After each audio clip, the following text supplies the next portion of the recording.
जय श्री राधे कृष्ण। आज मैं आपके लिए बृहस्पतिवार व्रत कथा लेकर आया हूँ। देव गुरु बृहस्पति को बुद्धि और शिक्षा का कारक माना जाता है। गुरुवार को बृहस्पति देव की पूजा करने से धन, विद्या, मान, सम्मान, प्रतिष्ठा और कई अन्य मनोवांछित फल की प्राप्ति होती है। धार्मिक ग्रंथों के अनुसार गुरुवार को भगवान बृहस्पति की पूजा का विधान है। गुरुवार के दिन व्रत और कथा सुनने से घर परिवार में सुख समृद्धि बनी रहती है। गुरुवार व्रत की कई कथाएं प्रचलित हैं, तो आइए सुनते हैं गुरुवार व्रत कथा। प्राचीन काल की बात है। किसी राज्य में एक बड़ा प्रतापी और दानी राजा राज करता था। वह हर गुरुवार को व्रत रखकर दीन दुखियों की मदद करके पुण्य प्राप्त करता था। परंतु एक बात उसकी रानी को अच्छी नहीं लगती थी। वह न तो व्रत करती थी और न ही दान पुण्य में विश्वास रखती थी। इतना ही नहीं, वह राज्य को भी ऐसा करने से मना करती थी। एक समय की बात है, राजा शिकार खेलने के लिए वन गए। घर पर रानी और दासी थी। उसी समय गुरु बृहस्पति देव साधु का रूप धारण करके राजा के दरवाजे पर भिक्षा मांगने आए। साधु ने जब रानी से भिक्षा मांगी तो वह कहने लगी, हे साधु महाराज, मैं इस दान और पुण्य से तंग आ गई हूँ। आप कोई ऐसा उपाय बताएं जिससे कि सारा धन नष्ट हो जाए और मैं आराम से रह सकूं। इतना सुनकर बृहस्पति देव ने कहा, हे देवी, तुम बड़ी विचित्र हो। संतान और धन से भी कोई भला दुखी होता है। अगर अधिक धन है तो इसे शुभ कार्यों में लगाओ, कुंवारी कन्याओं का विवाह करवाओ, विद्यालय और बाग बगीचे का निर्माण करवाओ, जिससे तुम्हारे दोनों लोग सुधरें। परंतु साधु की इन बातों से रानी को खुशी नहीं हुई। उसने कहा कि मुझे ऐसे धन की आवश्यकता नहीं है जिसे मैं दान दूं और जिसे संभालने में मेरा सारा समय नष्ट हो जाए। तब साधु ने कहा, अगर तुम्हारी ऐसी इच्छा है तो मैं तुम्हें जैसा बताता हूँ तुम वैसा ही करना। गुरुवार के दिन तुम गोबर से घर को लीपना, अपने बालों को पीली मिट्टी से धोना, राजा से हजामत बनाने को कहना, भोजन में मांस मदिरा का प्रयोग करना, कपड़े धोबी के यहाँ धुलने देना। इस प्रकार 7 बृहस्पतिवार करने से तुम्हारा समस्त धन नष्ट हो जाएगा। इतना कहकर साधु के रूप में बृहस्पति देव अंतर ध्यान हो गए। साधु के अनुसार कई बातों को पूरा करते हुए रानी को केवल 3 बृहस्पतिवार ही बीते थे कि उसकी समस्त धन संपत्ति नष्ट हो गई। भोजन के लिए राजा का परिवार तरसने लगा। तब एक दिन राजा ने रानी से बोला कि हे रानी, तुम यहीं रहो, मैं दूसरे देश को जाता हूँ, क्योंकि यहाँ पर सभी लोग मुझे जानते हैं, इसीलिए मैं कोई छोटा कार्य नहीं कर सकता। ऐसा कहकर राजा दूसरे देश को चला गया। वहाँ वह जंगल से लकड़ी काट कर लाता और शहर में बेचता। इस तरह वह अपना जीवन व्यतीत करने लगा।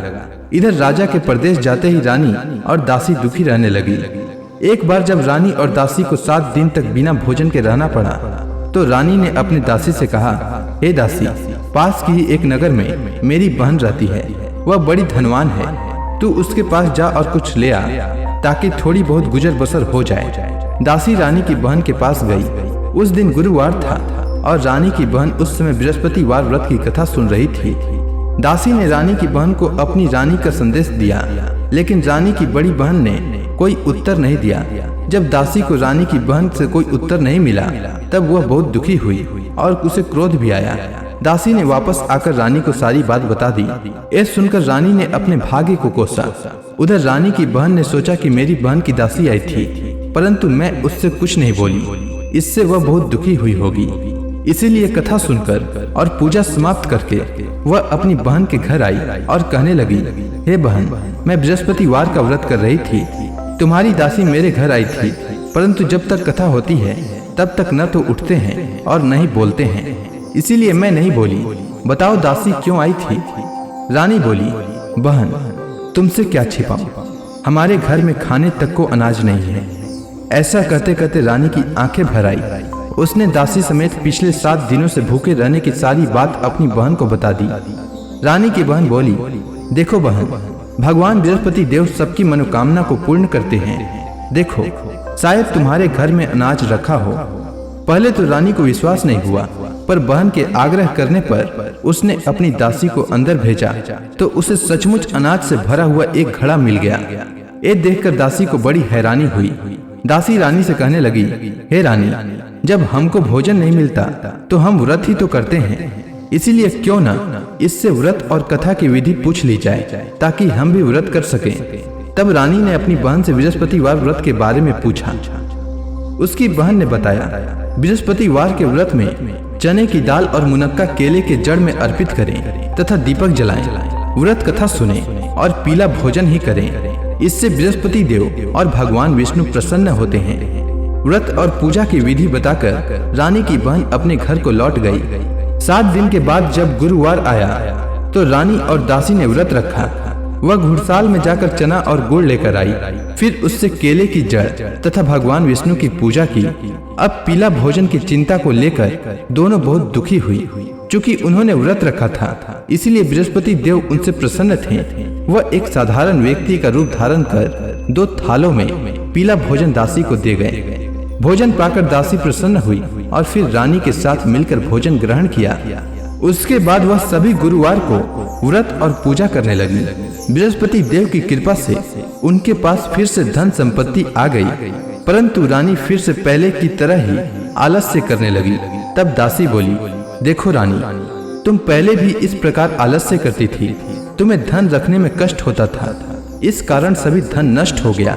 और अब जब देव बृहस्पति की कृपा से धन मिला है तो तुम्हें फिर से आलस्य होने लगा है। रानी को समझाते हुए दासी कहती है, बड़ी मुसीबतों के बाद हमने ये धन पाया है, इसीलिए हमें दान पुण्य करना चाहिए, भूखों को भोजन कराना चाहिए और धन को शुभ कार्यों में खर्च करना चाहिए। इससे तुम्हारे कुल का यश बढ़ेगा, स्वर्ग की प्राप्ति होगी और पितृ प्रसन्न होंगे। दासी की बात मानकर रानी अपना धन शुभ कार्यों में खर्च करने लगी। इससे पूरे नगर में उसका यश बढ़ने लगा। तो इसी के साथ बृहस्पतिवार व्रत कथा समाप्त होती है। बृहस्पतिवार व्रत कथा के बाद श्रद्धा के साथ आरती की जानी चाहिए। इसके बाद प्रसाद बांटकर उसे ग्रहण करना चाहिए। उम्मीद है आपको बृहस्पतिवार व्रत की कथा अच्छी लगी होगी। तो प्रेम से बोलिए बृहस्पति देव की जय।